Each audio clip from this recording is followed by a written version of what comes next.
nagpapasalamat at na-avail po namin yung kanilang 100% condonation offer from 20M to 3.1 M. With GSIS, I felt that the government was really helping so that you can own your own home. Sinabi sa amin, 7 billion na yung property. Siyempre, nginig to the bones na yun, di ba? Siyempre, nag-avail kami ng condonation. Naging 1.8.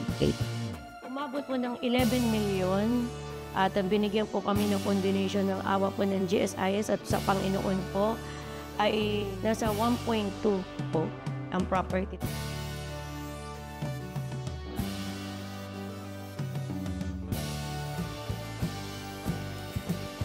Tutulungan ka ng RCP Na mapasayo ang iyong tahanan.